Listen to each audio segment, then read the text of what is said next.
Assalamualaikum warahmatullahi wabarakatuh.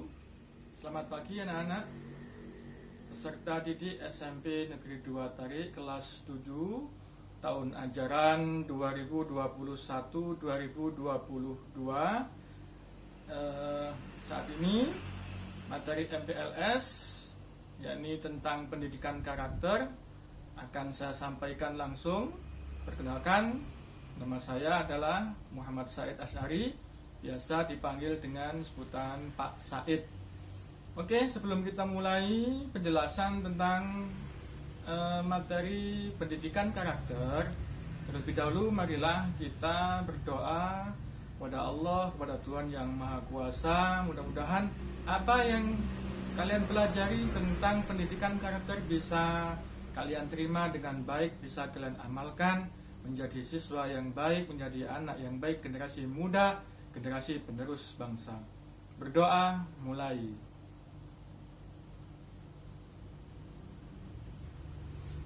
Selesai. Baik, anak-anak, terkait materi tentang pendidikan karakter, secara singkat atau secara jelasnya, langsung saja kalian simak penjelasan berikut ini.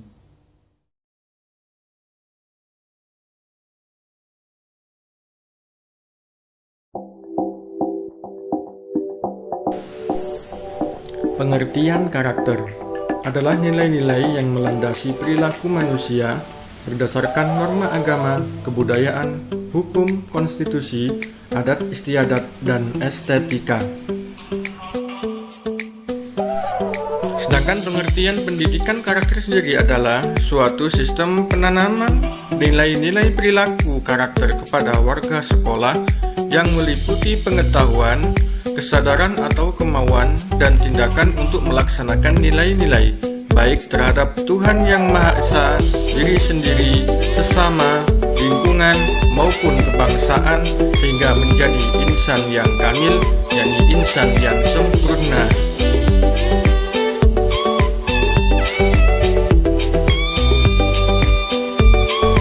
Aspek-aspek pendidikan karakter. Aspek yang pertama yakni melaksanakan nilai-nilai luhur terhadap Tuhan Yang Maha Esa, di antaranya seperti mengamalkan ajaran agama yang dianut, menghargai keberagaman agama, budaya, suku, ras, dan golongan, menghindari perilaku tercela, terlebih lagi perilaku yang dilarang oleh agama.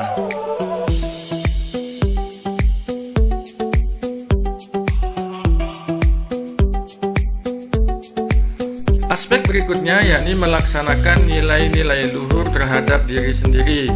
Di antaranya ada beberapa poin. Yang pertama, memahami kekurangan dan kelebihan diri sendiri serta menumbuhkan rasa percaya diri.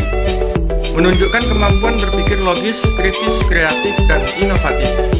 Menunjukkan kemampuan belajar secara mandiri sesuai dengan potensi yang dimilikinya.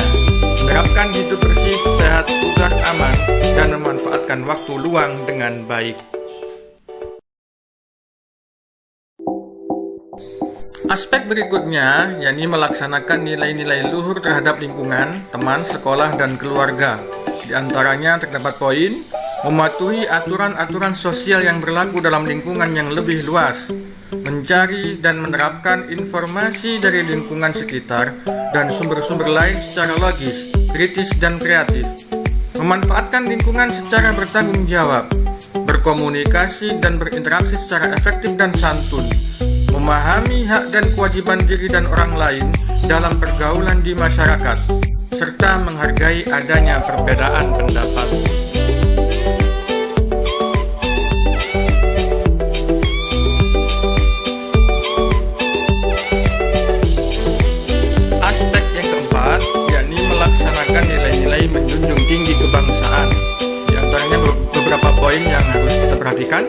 menerapkan nilai-nilai kebersamaan dalam kehidupan bermasyarakat, berbangsa, dan bernegara demi terwujudnya persatuan dalam Negara Kesatuan Republik Indonesia, menghargai karya seni dan budaya nasional, menunjukkan keterampilan menyimak, berbicara, membaca, dan menulis dalam bahasa Indonesia.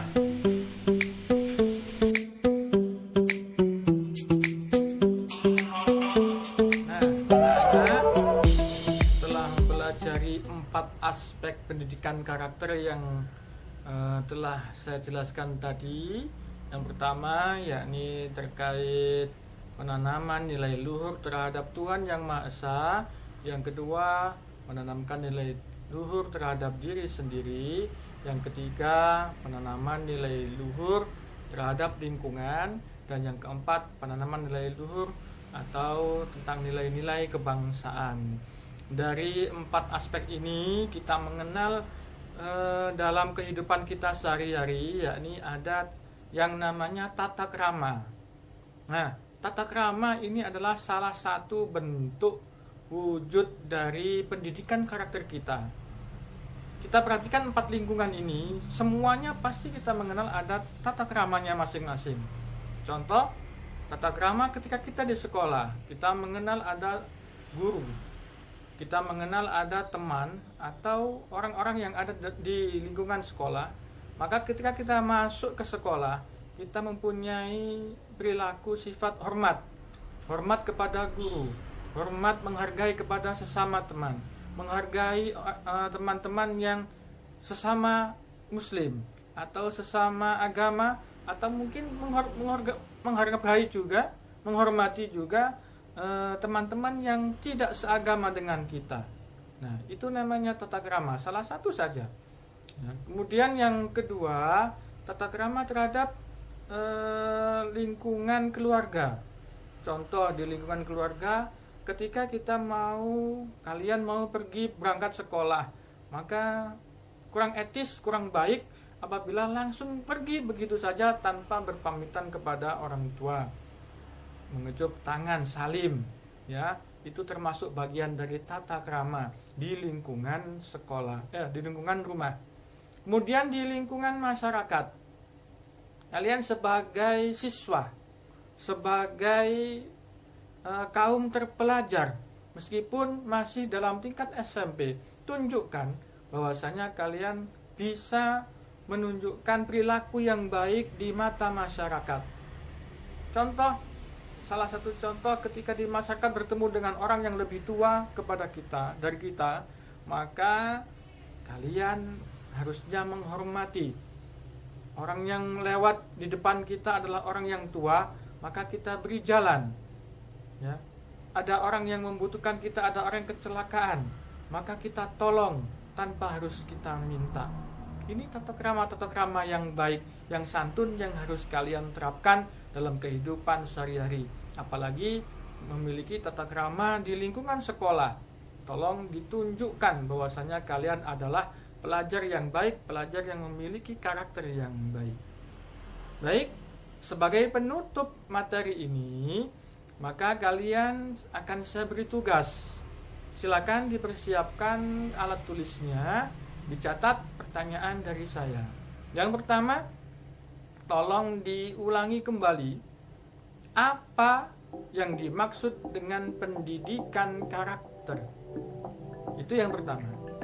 Yang kedua, seberapa penting pendidikan karakter ini untuk kalian? Fungsinya untuk apa sih pendidikan karakter ini? Yang ketiga, tolong sebutkan kembali contoh-contoh tata krama. Tata krama di lingkungan sekolah, tata krama di lingkungan keluarga, tata krama di lingkungan masyarakat. Dari 3 lingkungan tadi ini, sekolah, keluarga, masyarakat, masing-masing sebutkan 5 tata krama. Gak usah yang sulit-sulit, yang kita mulai dari perilaku kita, hidup sehari-hari kita seperti apa tata kramanya. Ya, silakan dikerjakan, jangan lupa nama, absen, dan juga kelas. Ya, kalian tulis sebagai identitas, kemudian nanti dikirim melalui link yang akan disediakan oleh panitia MPLS SMP Negeri 2 tadi. Sekian dari saya, barangkali ada kurangnya saya mohon maaf yang sebesar-besarnya. Selamat belajar, selamat menimba ilmu, selamat berbakti kepada nusa bangsa negara dan agama, dan jangan lupa selalu perhatikan protokol kesehatan, jaga kesehatan supaya kita bisa hidup dengan sehat dan belajar pun dengan semangat. Saya Sri, Assalamualaikum warahmatullahi wabarakatuh.